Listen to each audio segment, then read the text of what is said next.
Hello students, Kumar study circle में आप सबका स्वागत है। छात्रावास अधीक्षक के पेपर को आगे बढ़ाते हुए आज के वीडियो का हमारा टॉपिक होगा सृजनात्मकता पार्ट 2। इससे पहले जो बच्चे मुझसे अभी भी जुड़ रहे हैं उनको बता देना चाहता हूं, मैं आपके छात्रावास अधीक्षक संबंधित करीब करीब 35-40 वीडियो अपलोड कर चुका हूं, जो आपके लिए परीक्षा उपयोगी होगा। अगर आप मेरे पुराने वीडियो को देखना चाहते हैं तो मेरे प्लेलिस्ट अर्थात मेरे चैनल के प्लेलिस्ट में जो छात्रावास अधीक्षक 2024 हॉस्टल अधीक्षक 2024 वाला प्लेलिस्ट दबाकर सारे वीडियो को देख सकते हैं। तो चलिए देर न करते हुए एक एक क्वेश्चंस को हम लोग सॉल्व करने की कोशिश करते हैं। पहला क्वेश्चन हमारे सामने है, निम्न में से कौन सृजनात्मकता से संबंधित नहीं है? ये आपको बताना है। मौलिकता, प्रवाह, मितव्ययिता, उपयोगिता, इसमें से आपको बताना है कि इनमें से कौन सा इसमें नहीं है। तो सही आंसर आपको चयन करना है। सही आंसर इसका सी आएगा। ये मितव्ययिता नहीं होता है, मतलब सृजनात्मकता मौलिकता होनी चाहिए, आपका नवीन होना चाहिए। मौलिकता अर्थात नवीनता, मतलब कोई अलग किसी का नकल ना हो, आपका स्वयं का होना चाहिए। प्रवाह होना चाहिए, वैचारिक हो, अभिव्यक्ति हो और सहचार्य हो। प्रवाह तीन प्रकार के, वैचारिक प्रवाह, अभिव्यक्ति प्रवाह और सहचार्य प्रवाह। उसमें कोई ना कोई उपयोगिता भी होनी चाहिए, लेकिन इसमें मितव्ययी हो, ये मितव्ययिता मतलब पैसे की कमी, माने पैसा कम खर्च हो, इसमें कोई लेना देना नहीं। सृजनशीलता के पोषण हेतु एक अध्यापक को अपने विद्यार्थियों को रखना चाहिए कार्य केंद्रित, लक्ष्य केंद्रित, पुरस्कार केंद्रित, कार्य केंद्रित एवं लक्ष्य केंद्रित। सही आंसर यही आएगा, डी, कार्य केंद्रित एवं लक्ष्य केंद्रित। क्वेश्चन हमारे सामने यहां पर आता है कि निम्न में से कौन सा सृजनात्मकता का एक लक्षण नहीं है? लचीलापन, मौलिकता, विस्तारण, सततता। यहां पर आपको बताना है कि कौन सा इसका नहीं है। तो यहां पर हम लोग अगर देखें तो इसका सही आंसर क्या होना चाहिए? तो इसमें तीसरा का डी, ये जो है लक्षण नहीं है पूछा तो सततता ये इंपॉर्टेंट नहीं है। लचीलापन होना ही चाहिए। लचीलापन क्या होता है कि विभिन्न तरीके से आप कोई भी जो मतलब एक तरफा मत सोचो, मान जो पैटर्न चला आ रहा है, जैसे मान लो ऐसे समझ लो कि गणित बनाने की एक विधि है और पुराने पैटर्न पर हम चले चुके, ऐसा होता है ऐसा। अगर कुछ नया ट्रिक आपको नजर आता तो उस ढंग से सोचो ना, कि बिल्कुल नवीन हो। ये लचीलापन है, अलग ढंग से सोचना। यहाँ पर तो ये इसको लचीलापन कहते हैं। मौलिकता आपकी अपनी होनी चाहिए, नवीन होना चाहिए, विस्तारण उसका होना चाहिए, ये सब सृजनात्मकता का लक्षण है। लेकिन सततता हमेशा ऐसा रहे ऐसा जरूरी नहीं है, तो डी वाला ऑप्शन नहीं आएगा। सृजनशीलता मौलिक परिणाम को अभिव्यक्त करने की मानसिक क्रिया है। मानसिक क्रिया है ऐसा किसने कहा है, किसकी परिभाषा है? Crow and crow, James Drever, Ross A Skinner. इसमें से आपको बताना है। सही आंसर ये क्रो एंड क्रो की परिभाषा है कि सृजनशीलता मौलिक परिणामों का अभिव्यक्त करने की मानसिक क्रिया है। मानसिक आए तो क्रो एंड क्रो लगा सकते हो। क्वेश्चन हमारे सामने यहां पर आता है, सृजनात्मक शिक्षार्थी वह है जो बहुत बुद्धिमान हो, परीक्षा में हर बार अच्छे अंक प्राप्त करने के योग्य है, पार्श्व लेटरल चिंतन और समस्या समाधान में अच्छा है, उपरोक्त में से कोई नहीं।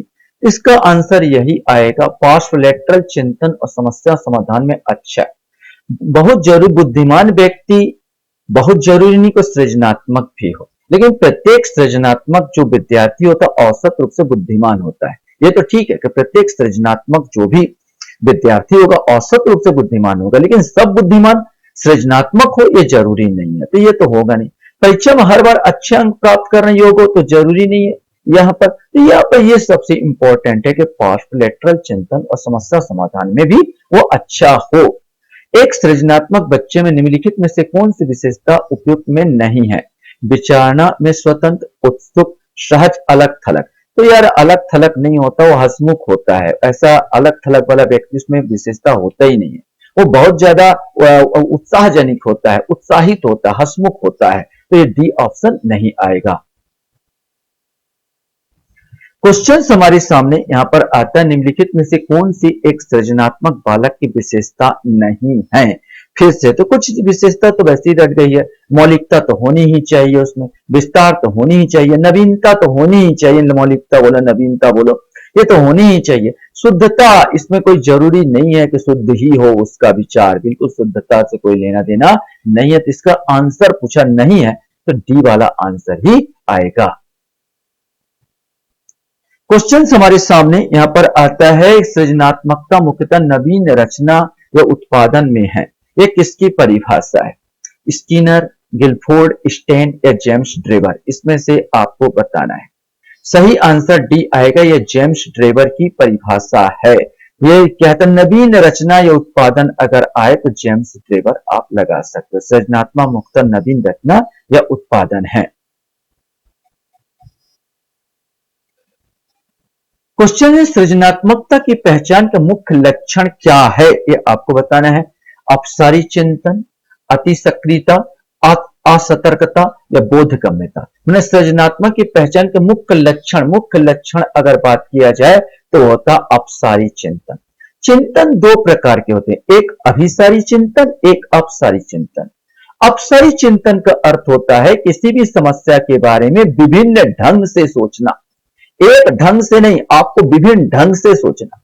मैथ को हल करने के लिए जिस प्रकार आप नए नए मेथड देखते हैं, नए नए चिंतन करते हैं कि इसको ढंग से सोच सकते हैं, इसको कैसे बना सकते हैं, एक ही मैथ को 10 तरीके से बना सकते हो, अपना नया इजाद कर रहे हो, तो अब सारी चिंतन। लेकिन लकीर के फकीर हमको उसी ढंग से बनाना है, जैसे पूरा लंबा बाले में बनाना है, तो ये बोलता अभिसारी चिंतन कहलाता है कि जो पैटर्न पुराना चला रहा उसी पर हमको चलना है, तो यह होगा अभिसारी चिंतन। तो सृजनात्मकता की पहचान का मुख्य लक्षण होते हैं अपसारी चिंतन। सृजनात्मक बालक की विशेषता नहीं है, इसमें आपको बताना है संवेदनशील होते हैं, परिहास प्रिय होते हैं, जिज्ञासु होते हैं, क्रियाशीलता कम होती है। क्रियाशील तो पहले ही आप लगा देंगे, क्रियाशीलता कम होती है, ये ऐसे बालक तो सृजनात्मक हो ही नहीं सकते। यहाँ आलसी बालक जिसमें क्रियाशीलता ही नहीं है वो कहां से सृजन करेगा? तो सृजनात्मक बालक संवेदनशील है, किसी भी चीज के प्रति, प्रकृति के प्रति या किसी के चीज के प्रति, परिहास प्रिय होता है, जिज्ञासु होता है। आपने देखा होगा छोटे बच्चे को एक गाड़ी दे दिया जाए तो गाड़ी को एक बच्चा तो मस्त खेलता रहता है, वहां पर एक बच्चा उसको तोड़ ताड़ के पूरा देखता है, पूरा 2 दिन में तोड़ ताड़ के देख लेता है कि चलता कैसा है वो, उसमें जिज्ञासा है और जिज्ञासा पूर्ण करने के लिए क्रिया करता रहता है। तो ये संवेदनशील बालक होगा बाद में चल के वो। क्वेश्चन हमारे सामने यहां पर आता है,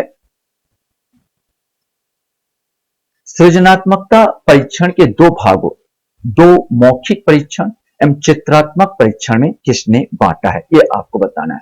James Drever, Skinner, crow and को या टोरेंस, इसमें से आपको बताना है।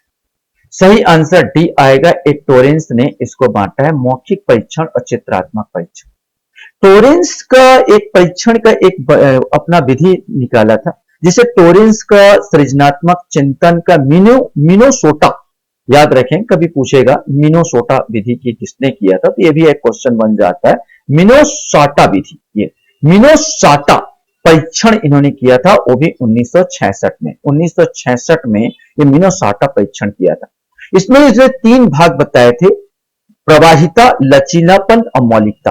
प्रवाहिता, लचीलापन माने 3 चीजों से देखा जाता था, विशेष करके प्रवाहपूर्ण, प्रवाहिता है कि नहीं, लचीलापन है कि नहीं, मौलिक है कि नहीं, और इनको 3 भागों में बांट दिया गया था। शाब्दिक, इन तीनों का एक शाब्दिक में परीक्षण और एक हो शाब्दिक माने मौखिक परीक्षण और एक आकृतिक परीक्षण या चित्रात्मक परीक्षण। इसी में तीनों को देखना था, प्रवाहिता, लचीलापन, मौलिकता है कि नहीं। मिनोसाटा परीक्षण 1966 टोरेंस का है, इस चीज को दिमाग में बैठा के रखना, बहुत सारे क्वेश्चन बनेंगे।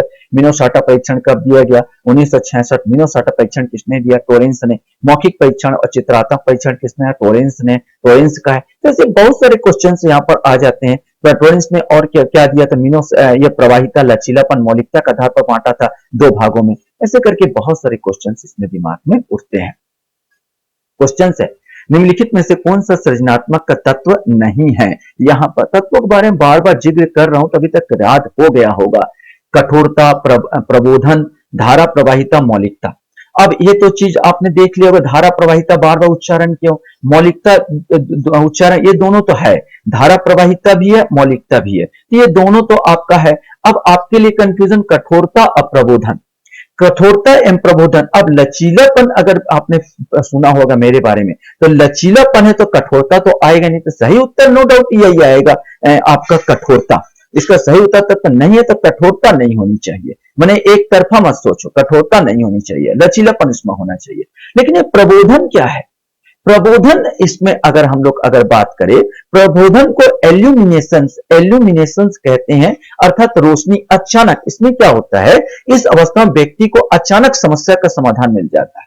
जैसे एक वैज्ञानिक हुआ करता था, चुंबक में देखना चाहता था कि उसमें जो विद्युत उत्पन्न हो रहा है कि नहीं, तो एक तार बना लिया था, ऐसे करके तार बना लिया और तार में दोनों साइड उसने चुंबक लगा दिए थे, और वो बार बार एक लोहे की छड़ को ऐसे डालता और अंदर करता, डालता अंदर करता, लेकिन विद्युत उत्पन्न ही नहीं हो रहे। गुस्सा के मारे उसने क्या किया, जम के उसको फेंका तो अचानक उसका रीडिंग देने लगा। उसका दिमाग क्लिक कर गया, माने अचानक उसका आ गया, उसका दिमाग क्लिक कर गया यार कि जब तेजी से जब चलता है तो विद्युत उत्पन्न होता है। तो एक विद्युत का आज बहुत सारे खिलौने में, कंप्यूटर का भी काम हो, सॉरी चुंबक का ही काम हो रहा है यहाँ पर चीजों में। तो ये अचानक जब किसी चीज में उत्पन्न हो जाता है तो इसी को कहा जाता है प्रबोधन।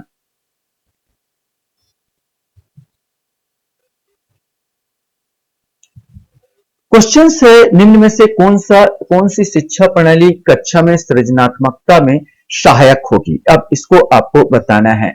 कल्पनाशील उत्तरों को स्वीकारना, मस्तिष्क उद्वेलन पर बल देना, अभिसारी चिंतन पर बल देना, और असहमति के प्रति सहनशीलता।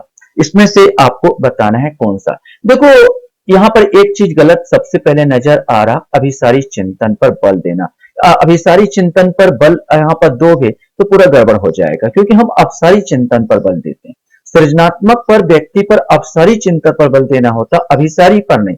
फिर से बता दो, अभिसारी माने वही लीक से हट के नहीं सोचना, जैसा पुरातन पद्धति चली आ रही उसी पैटर्न पर सोचना, उसको बोलते हैं अभिसारी चिंतन। अब तीनों और देखते हैं, कल्पनाशील तो होना ही चाहिए, मस्तिष्क में उद्वेलन पर बल देगा ही वहां पर, माने असहमति, अगर कोई असहमति भी दे तो आपको सहनशील होना ही पड़ेगा। माने यहाँ पर 1 2 4, यहाँ पर डी आंसर आ जाएंगे, 1 2 4, तब आपका सृजन आएगा। हमेशा सृजन को बहुत जल्दी स्वीकार नहीं किया जाता। क्वेश्चन हमारे सामने आता है, किसी चीज के विषय में नूतन एवं असाधारण रूप से सोचना और समस्या के निदान के लिए अनोखे समाधान ढूंढने की क्षमता क्या कहलाती है। तो फट से आप बता दोगे सर ये रद्दी से क्वेश्चंस क्यों दे दिए। तो एक चीज मैंने यहाँ पर देखा, अगर मान लो वहां पर क्वेश्चन हॉल में हो और क्वेश्चन हॉल में ऐसा तो नहीं, आपको अभी तो आप बता दोगे सर इसका आंसर तो सृजनात्मकता है और इसमें क्वेश्चन से, लेकिन उस क्वेश्चन में बीच में आएगा आपका 10 क्वेश्चन देने, तब आप भटको ना। तो यहाँ पर किसी चीज के विषय में नूतन एवं असाधारण रूप से सोचना और समस्या के निदान के लिए अनोखे समाधान ढूंढने की क्षमता क्या कहलाती है, सृजनात्मक कहलाती है।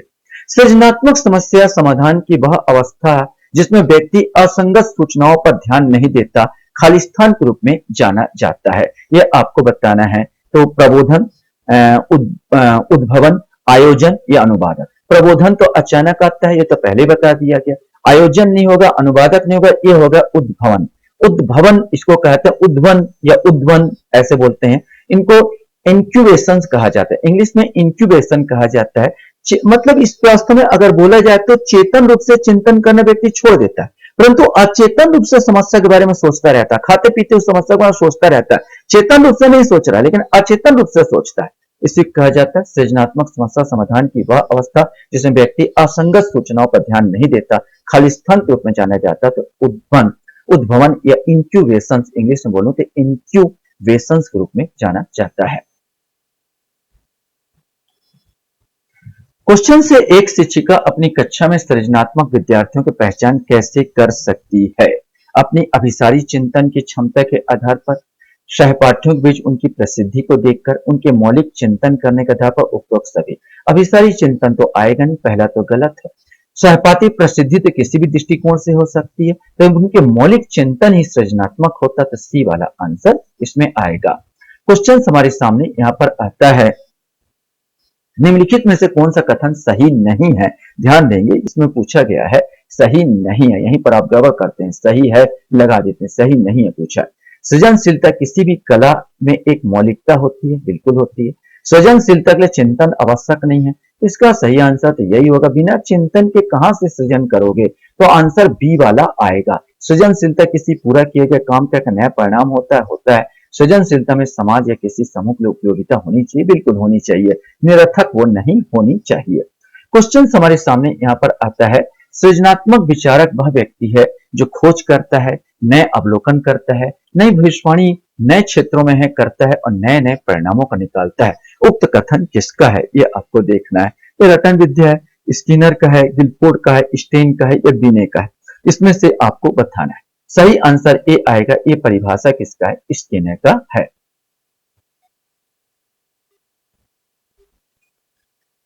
क्वेश्चन हमारे सामने यहाँ पर आता है, सृजनात्मकता को किस रूप में परिभाषित नहीं किया जा सकता। मौलिकता, नवीनता, अपसारी चिंतन, बुद्धि। अब इतना देर में तो फट से आप बता दोगे सर इसका आंसर बुद्धि आएगा, क्योंकि मौलिकता होनी चाहिए। मौलिकता का सृजनात्मक, नवीनता होनी चाहिए, यहाँ पर नवीन विचार होनी चाहिए। मौलिकता आपका खुद का होना चाहिए, विचार नवीन होना चाहिए। अपसारी चिंतन, अलग अलग तरह से आप चिंतन करो। बुद्धि, बुद्धिमान व्यक्ति जरूरी नहीं है कि सृजनात्मक हो, लेकिन प्रत्येक सृजनात्मक व्यक्ति औसत रूप से बुद्धिमान होता ही है। टोरेंस के सृजनात्मकता परीक्षण द्वारा किस तत्व का मापन नहीं होता, ये भी पढ़ाते हुए बता चुका हूं मैं। धारा प्रवाहिता, लचीलापन, मौलिकता, तार्किकता। इसने जो बताया था, इसने एक रचना, मौखिक रचना दो भागों में बांटा था, याद रखेंगे टोरेंस ने। इसमें तीन चीजों पर पढ़ाई था, धारा प्रवाहिता, लचीलापन और मौलिकता। ये धारा प्रवाहिता, लचीलापन, मौलिकता को देखा जाता था मौखिक चिंतन और चित्रात्मक चिंतन दोनों में देखता है टोरेंस। यहाँ पर 1966 की बात मैं कर रहा था, यहाँ पर टोरेंस का जो आया था 1966 में, जिसमें मिनेसोटा परीक्षण इसने बनाया था। इसमें तार्किकता के कोई जिक्र नहीं किया था, तो इसका सही आंसर यही आएगा, सी, तार्किकता। क्वेश्चन हमारे सामने यहाँ पर आता है कि सृजनात्मकता चिंतन की अवस्था जिसमें व्यक्ति चेतन तथा अचेतन स्तरों पर समस्या सुलझाने में प्रयासरत रहता है। आपने अगर बोला होगा तो आपने समझा होगा मेरे लेक्चर को, तो आप बता सकेंगे। अंतर्दृष्टि, प्रदुक्ति, सत्यापन, उद्भवन। तो ये डी वाला ऑप्शन आ जाएगा, उद्भवन। इंक्यूबेशन बोलते हैं, इंक्यूबेशन। चेतन रूप से चिंतन करना छोड़ देता है, परंतु अचेतन रूप से समस्या के बारे में सोचता रहता है। लास्ट क्वेश्चन आपके सामने, अभिसारी चिंतन और अपसरण चिंतन। अभिसारी चिंतन या अपसारी चिंतन में चिंतन को किसने बांटा है, जेम्स टेबर ने, गिलफोर्ड ने, फ्रोबल ने या वुडवर्थ का, इसमें से आपको बताना है। सही आंसर इसका बी आएगा, इसको गिलफोर्ड महोदय ने इसको बांटा था, अभिसारी चिंतन और अपसारी चिंतन। आशा करता हूं ये वीडियो भी आपको अच्छा लगा होगा। आप लोग मेरे वीडियो को वॉच करते हो इसलिए धन्यवाद, थैंक यू वेरी मच।